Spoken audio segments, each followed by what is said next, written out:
Hello everyone, welcome back to my channel Tuition Mate and कैसे हैं guys आप लोग। And today we are going to discuss about the upcoming vacancies of DSSB-PRT 2024, and in this video we will be discussing 3 points. The first one is what is combined examination, the second one is how many vacancies are coming and when it is coming, and the third point is how much cut off marks we can expect from the upcoming vacancies. So just see the whole video and get a great insight about today's topic. Thank you so much. चलो guys start करते हैं। DSSB-PRT 2024। DSSB का full form है Delhi subordinate services selection board. ठीक है, तो जो Delhi subordinate services selection board है ये एक बोर्ड है गाइज, ध्यान रखना। ठीक है, बोर्ड का काम सिर्फ एग्जामिनेशन को कंडक्ट करवाना होता है, कंडक्ट एग्जामिनेशन। ठीक है, तो जो DSSB है वो सिर्फ एग्ज़ाम कंडक्ट करती है, ये हमें कोई जॉब नहीं देती है। तो जॉब हमें कौन देता है? गवर्नमेंट, सरकार देती है हमें। और जो सरकार हमें जॉब देती है वो अपने अलग अलग डिपार्टमेंट्स के अंदर देती है। तो गवर्नमेंट के अंडर में काफ़ी सारे डिपार्टमेंट्स होते हैं और फिर वो हमें जॉब पे अपॉइंट करते हैं। तो दिल्ली में एजुकेशन से रिलेटेड काफ़ी सारे डिपार्टमेंट्स हैं, बट जो प्राइमरी टीचर के लिए अपॉइंट करते हैं, ठीक है, वो डिपार्टमेंट कौन कौन से हैं? वो 3 है। ठीक है, पहला है आपका MCD, ठीक है गाइस, दूसरा है NDMC और तीसरा है DOE।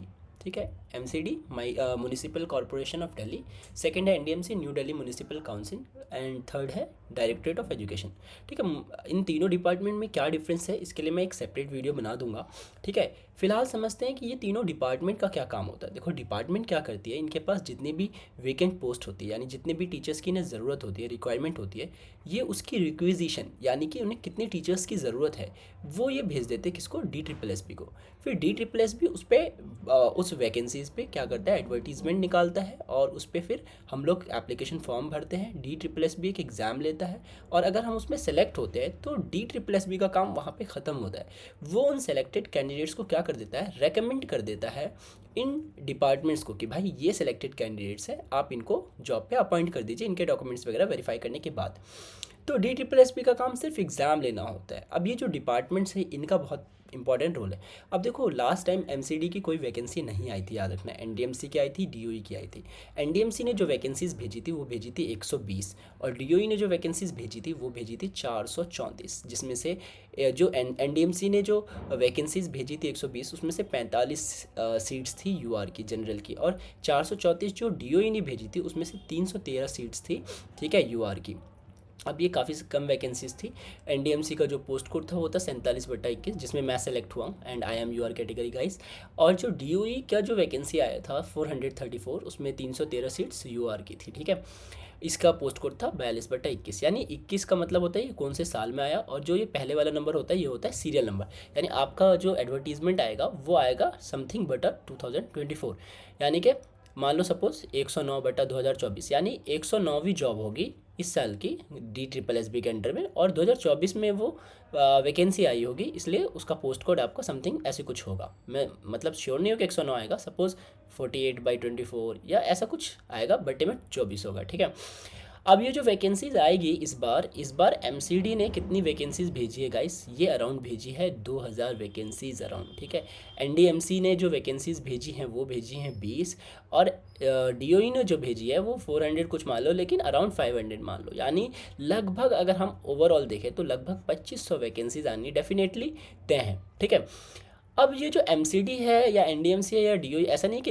इनके पास बस इतनी वैकेंसी है, सीट इनके पास ज़्यादा खाली है, पर ये इन्होंने भेजी कम है। ठीक है, अब ये क्यों कम भेजते हैं उसका एक अलग रीज़न होता है। ठीक है, पर अराउंड इस बार 2500 वैकेंसीज आने वाले गाइस, जो कि एक बहुत बड़ी अपॉर्चुनिटी है आपके लिए, क्योंकि लास्ट टाइम देखो, आप याद करो, मैंने अभी बताया कि कितनी कम वैकेंसीज आई थी। अगर हम दोनों पोस्ट कोड को मिला दे तो 120 और 434, यानी कि आपका 554 वैकेंसी, यानी अराउंड 500 वैकेंसीज आई थी, और इस बार उसका 5 गुना ज़्यादा वैकेंसी आने वाली है। ठीक है, लास्ट टाइम गाइस 25,000 बच्चों ने, ठीक है, इस एग्ज़ाम के लिए अप्लाई किया था। ठीक है, इस बार आप मान के चलो कि 1.5 से 2.25 लाख बच्चे इस एग्ज़ाम के लिए अप्लाई करेंगे। देखो बेरोज़गारी बहुत ज़्यादा है इंडिया की, और जो दिन ब दिन है वो पॉपुलेशन बढ़ता जा रहा है, सबको जॉब चाहिए, तो जाहिर सी बात है इस बार कंपटीशन बहुत ज़्यादा होने वाला है। ठीक है, अब बात करते हैं गाइस कि अगर कंपटीशन ज़्यादा होने वाला है तो कट ऑफ कितना जाएगा, वो भी हम इस वीडियो में डिस्कस करेंगे।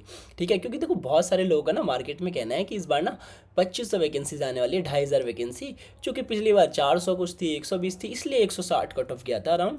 ठीक है, इस बार जो कट ऑफ है वो बहुत कम जाएगा, लेकिन मैं आपको एक धमाकेदार कैलकुलेशन देने वाला हूँ विद प्रूफ। ठीक है, तो इससे आपको आइडिया लग जाएगा कि भाई कट ऑफ इतनी आसानी से कम नहीं जाने वाला है, कट ऑफ काफ़ी ज़्यादा जाएगा। और ऐसा क्यों होगा, मैं इसको इसको प्रूफ के साथ आपके साथ शेयर करूंगा। ठीक है, ताकि आप अभी से अपनी मेहनत को जारी रखें, उतनी ज़्यादा मतलब जो मैं कट ऑफ बताने वाला हूँ उसको ध्यान में रखते हुए कितनी ज़्यादा कट ऑफ जाएगी। ठीक है, depending upon the question paper level. ठीक है, पर उससे पहले हम बात करेंगे कंबाइंड एग्जामिनेशन के बारे में। ठीक है, अब ये कंबाइंड एग्जामिनेशन आपके लिए जानना बहुत ज़रूरी है, क्योंकि ये फर्स्ट टाइम ऐसा हो रहा है। ठीक है, तो पिछली बार क्या था देखो कि मतलब हर डिपार्टमेंट के ना अलग एग्ज़ाम होते थे। जैसे एनडीएमसी ने जो वैकेंसी भेजी थी 47/21, उसका अलग एग्ज़ाम होता। जो डीओई ने भेजा था 42/21, उसका अलग एग्ज़ाम होता। अब होता क्या था कि भाई जो कैंडिडेट्स यहाँ अप्लाई करते थे वो यहाँ भी अप्लाई करते थे, ताकि हमें ज़्यादा से ज़्यादा अपॉर्चुनिटी मिल जाए कि भाई यहाँ ना हो तो यहाँ हो जाए, जैसे मेरा मेरा यहाँ नहीं हुआ तो इसमें हो गया, है ना। तो इसीलिए क्या होता था कि सीट बेकार जाती थी उन कैंडिडेट्स की वजह से जिनका दोनों में सिलेक्शन हो जाता था, क्योंकि वो ज्वाइन तो एक ही जगह करेंगे ना। और फिर इस वजह से क्या होता था कि वो सीट वेकेंट रह जाती थी, क्योंकि वेटिंग लिस्ट बुलाते थे, अगर वेटिंग में भी किसी ने ज्वाइन नहीं किया, सपोज़ कहीं और एम्प्लॉयड है, तो वो वेकेंट हो जाता था, या बहुत ज़्यादा डिपार्टमेंट का खर्चा आता था।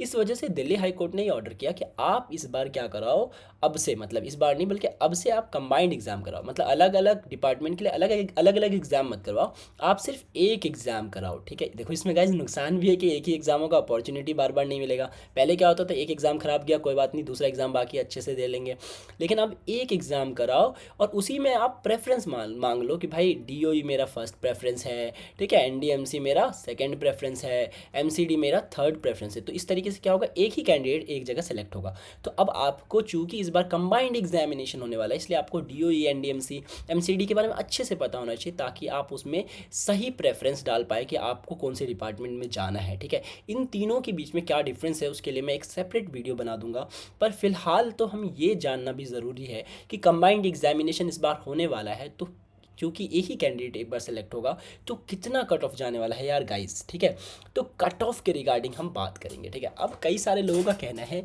कि लास्ट टाइम देखो एक कॉमन सा एनालॉजी अगर लगाए तो सबका कहना है कि भाई लास्ट टाइम 434 वैकेंसीज थी डीओई में, तो उसकी कट ऑफ गई थी 159.75। ठीक है, और 120 कट ऑफ गई थी किसकी, 120 सीट्स थी एनडीएमसी में, तो उसकी कट ऑफ गई थी 161.07। तो इस बार चूंकि 2500 वैकेंसी है तो भाई कट ऑफ जानी चाहिए 140 या 130 या 135 अराउंड, क्योंकि वैकेंसी ज़्यादा है। बट ऐसा नहीं है गाइस, अब मैं थोड़ा आपको डीप इनसाइट का कैलकुलेशन देता हूँ। देखो DSSB का प्रोसेस क्या होता है गाइस, याद रखना कि ये जितनी सीट होती है ये डायरेक्टली उतने कैंडिडेट्स को सिलेक्ट नहीं करते। अब मान लो जैसे मैं आपको एग्जाम्पल के लिए समझाता हूँ, जैसे 120 सीट एनडीएमसी में थी लास्ट टाइम, तो उसमें से 45 सीट यूआर की थी। ठीक है, 35 सीट मान लो, शायद मुझे एग्जैक्टली याद नहीं है, ईडब्ल्यूएस की थी, ओबीसी की कुछ सीट रही होंगी, ऐसे करके अलग अलग कैटेगरी वाइज था।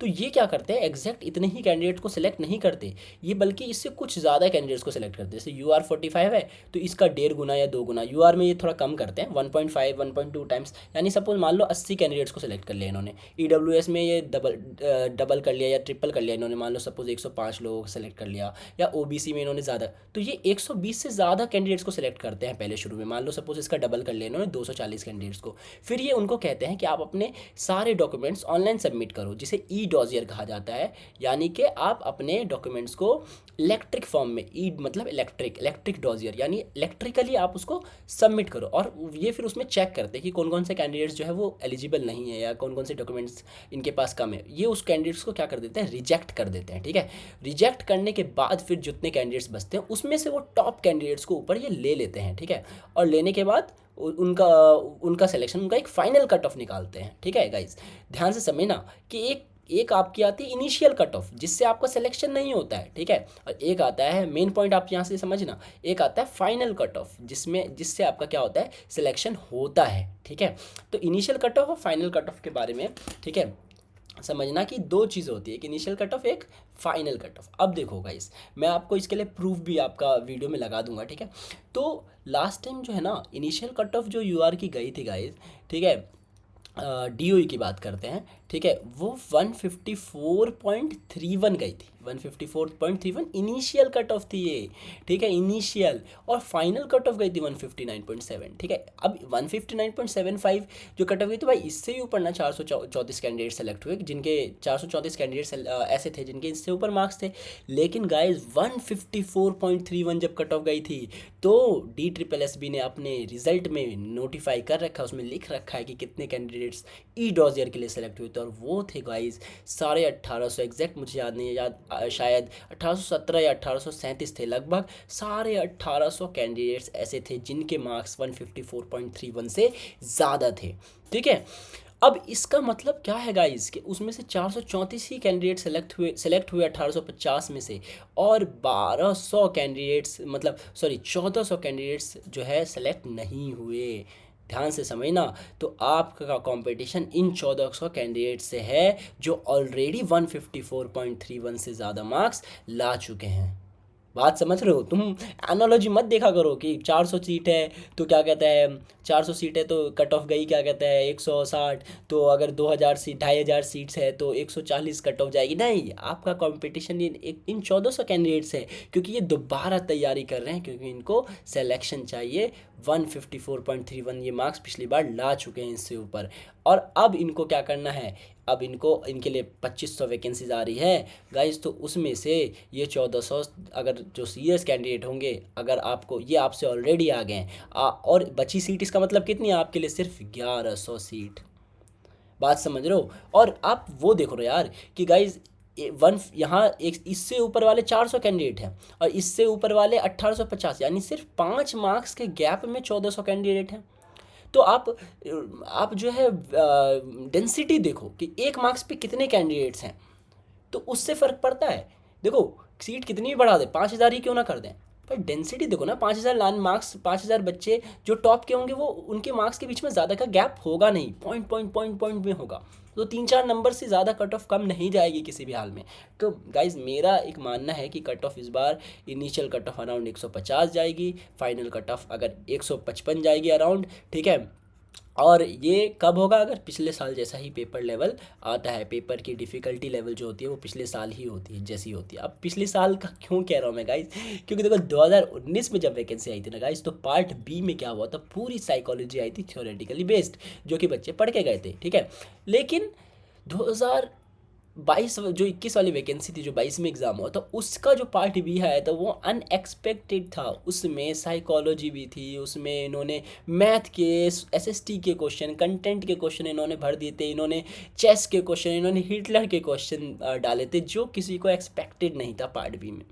और इसी वजह से अगर सोचो एक्सपेक्टेड जो उन्हें पता है कि ये आने वाला, अगर वो पढ़ के गए तो तब तो और ज़्यादा कट ऑफ जाता।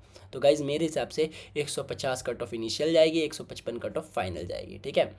डिटेल्ड सिर्फ ऐसी वीडियो जिसमें सिर्फ कट ऑफ एनालिसिस ही हो और डिटेल्ड, अगर आप ऐसी वीडियो चाहते हैं तो प्लीज़ गाइज़ कमेंट में मुझे ज़रूर बताएं, ठीक है।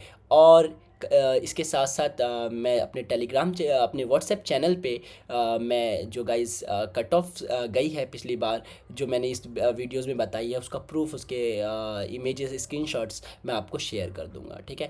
Thank you so much for watching my video, and if you like my video please subscribe my channel and share it to your friends. Thank you so much guys, bye bye.